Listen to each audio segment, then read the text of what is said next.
السلام عليكم ورحمة الله وبركاته. ازيكم حبايبنا؟ عاملين ايه؟ وحشتوني جدا. يا رب تكونوا بخير وفي احسن حال. قبل ما نبدأ الفيديو كده منسوش اللايك والاشتراك في القناة وتفعلوا الجرس عشان يوصلكوا كل جديد بنعمله وهنعمله ان شاء الله. وحشتوني جدا والله. اول حاجة كده ما تنسوش بدعوة حلوة من قلبكم. دعواتكم الجميلة دي ربنا يا رب ما يحرمنا منكم ولا من دعواتكم الجميلة، ويخليكم معانا كده دايما على طول وفي ظهرنا، وما تحرمش منكم ابدا من دعواتكم ولا من كلامكم الحلو اللي يفتح القلب ده. طبعا الفيديو بتاعنا النهارده كنت بغير مفارش الزينة يعني كده وبتاعت اوضه الاطفال.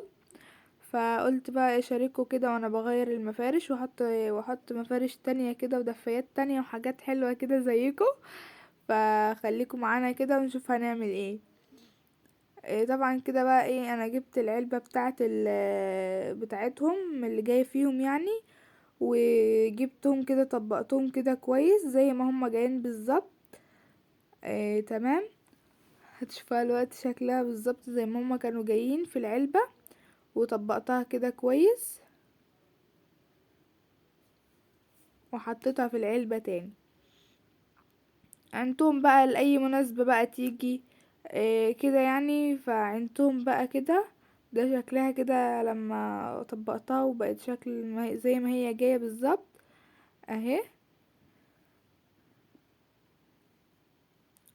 وطبعا انا ما غسلتهمش لان محدش اصلا كان بيدخل الاوضه دي خالص. انا عن نفسي ما كنتش بدخل الاوضه دي يعني، ما كانش ليا حاجه فيها يعني ان انا ادخل لها، فهي كانت مقفوله على طول. فيعني ايه دخلتها يعني كده وقلت اغير بقى ايه المفارش وكده لما تيجي اي مناسبة تانية بقى ايه افرشهم. إيه فطبقتها كده، طبقتهم برضو نفس التانية. طبعا هي ملهاش مخدة اللي هي الطويلة دي. إيه جبت لها واحدة من مفرش سرير اللي هي الملاية، وحطيتها عليها لونها كده اهي. مش عارفة بقى هو بيجي معاه البتاعة دي المخدة الطويلة دي ولا لا، بس بتاعتي ما كانش جاي معاها غير دي والتانية الصغيرة. طبقتها برضو دي نفس التانية، بس اتفردت معايا معرفتش اعملها. عملتها كده بالراحة كده لوحدي. فايه طبقتها برضو نفسها.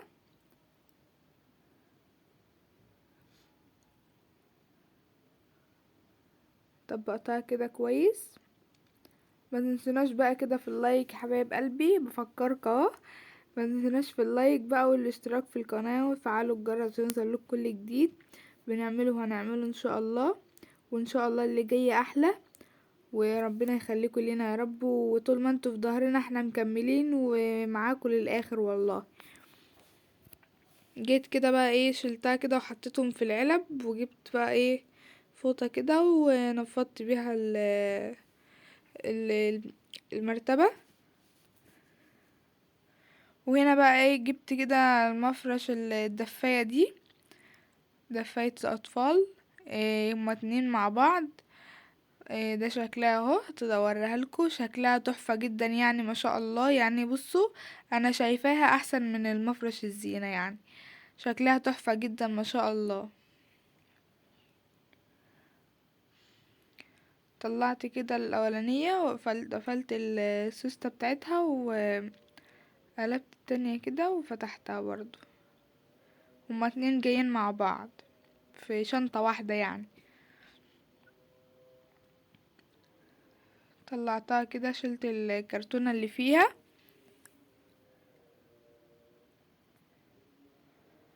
وده كان هو تشوفوا شكلها لما تتفرد شكلها تحفة جدا يا جماعة والله. احسن ما انا بقول لكم، احسن انا شايفاها احسن من مفرش الزينة. شكلها تحفة جدا. قولنا بقى ايه رأيكم كده في الكومنتات، ودعواتكم الجميلة دي اللي ربنا يا رب ما يحرمنا من دعواتكم ابدا ويخليكم لينا يا رب. هنا بقى كده فردتها كويس زي ما انتوا شايفين كده. طبعا انتوا يعني ما تستغربوش ان انا ما فتحتش الشبابيك وكده، لان انا كنت بصور بالليل. فان شاء الله يوم تاني نصور مع بعض كده الصبح بالنهار يعني، ونفتح الشبابيك بقى ونظبط الدنيا كده. بس انا لان كنت ما فتحتش الشباك لان كنت بصور بالليل وكده، فمعرفتش ان انا افتح الشبابيك والجو كان ساقع. وبعدين افتح الشبابيك ليه في الضلمه؟ طبعا يا حبايب قلبي ده شكلها اهو، شكلها تحفة جدا. لايقة على الأوضة. ربنا يخليك ليا يا ماما يا رب، وما يحرمنيش منك ابدا ولا من ذوقك الجميل ده. دي كده بسوستة كده في من تحت من جوه كده اهي. ده شكلها حلو جدا.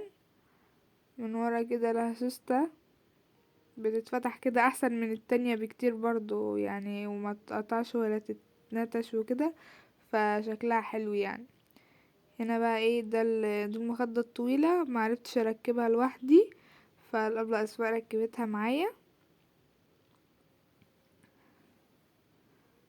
كانت يعني كانت ضيقة، والمخدة ما كانتش داخلة فيها، فعاوزة اتنين قصاد بعض يعني انهم بقى يشدوها قصاد بعض ويرتبوها قصاد بعض.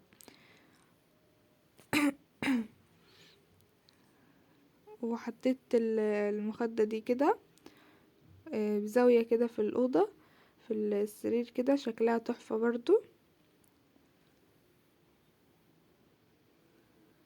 وشلت بقى شلت الحاجات بقى المخدات والحاجات دي، ونفضت المرتبة التانية دي. طبعا يا حبايب قلبي اللي لسه ما اشتركش في قناة جمهورية احمد وامل، انا هسيب لكم اللينك تحت في التعليقات، في تعليق مثبت. وانتوا روحوا اشتركوا في القناة ودعمونا زي ما بتدعمونا كده هنا، دعمونا هناك، وخليكم معانا كده هنا وهناك، واحنا برضو مش هنحرمكم مننا ولا هنا ولا هناك. ربنا يخليكم لينا يا رب. وكده بقى هنا فرشت الدفاية دي برضو كده. وهنا كده برضو دي المخدة برضو كده، فتحت السوستة كده وركبتها. ما تنسوش بقى اللايك يا حبايب قلبي، وادعولنا دعوة حلوة من قلبكم، وربنا يخليكم لينا يا رب. ركبتها كده كويس. لسه بقى المخددية الكبيرة دي طويلة.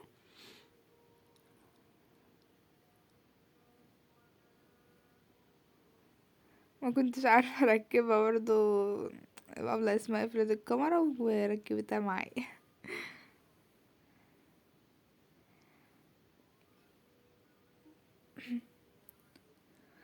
ما كنتش عارفة اركبها. معلش بقى، لانها كانت ضيقة يا جماعة. المخدة كانت كبيرة، مش عارفة ايه اللي كبيرة، بس تقريبا الكسوة هي اللي صغيرة ضيقة. ودي برضو كده شكلها تحفة اهي.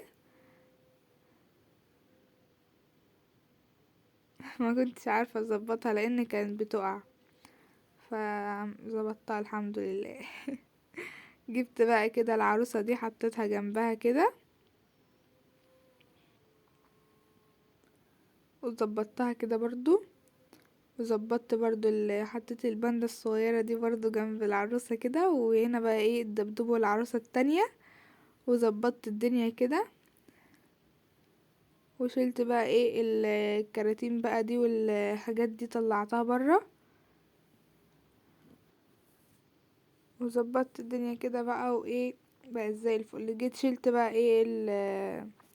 شلت الدواسة دي، وكنست كده كويس من على السجادة. طبعا الحتة نضيفة، مش محتاجة ان انا اشيل السجادة ولسه هنفض. طبعا التنفيض ده والمسيح بقى وليه فيديو كده تاني لوحده. الفيديو بتاعنا ده اجا كده على السريع. تمام. فايه ان شاء الله فيديو هينزل فيديو بقى تنظيف يعني. الفيديو ده جا كده على السريع. تمام كده كنست كده كويس من جنب الدولاب بقى وكده. طبعا اللي ما تقولوش ايه ده، لان ده السلم اللي جنب السرير، السلم ملقناش مكان فحطنا فيه يعني وكده. وده كان الفيديو بتاعنا النهارده حبايب قلبي. بس كده. جيت بقى ايه افرشها كده زي ما هي، زي ما كانت. الحتة كانت نضيفة يعني، ورجعت كده الباسكت مكانها، ورجعت كل حاجة مكانها كده، ونضفت الحتة هي اصلا نضيفة. هنا بقى ايه جيت جبت الجاروف كده، ولميت العفار يعني وكده، فبس كده. ونشوف وشك على خير الفيديو الجاي ان شاء الله. وده كان الفيديو بتاعنا. يا رب الفيديو بقى يعجبكم كده، وقولنا رأيكم. وبس كده. وربنا يخليكم لينا يا رب، وما يحرمناش منكم ابدا، ولا يحرمني منكم ولا يحرمكم مني. وبس كده. بس كده. وده كان شكل الأوضة كده. شكلها تحفة جدا، وفي الحقيقة كمان احسن من الصورة. وشكل الكرتون كان تحفة تحفة يعني. وكده نكون وصلنا لنهاية الفيديو حبايب قلبي. ما تنسوش الاشتراك في القناة وتفعلوا الجرس عشان يوصلكوا كل جديد. تعملوا لايكات كتير للفيديو. سلام.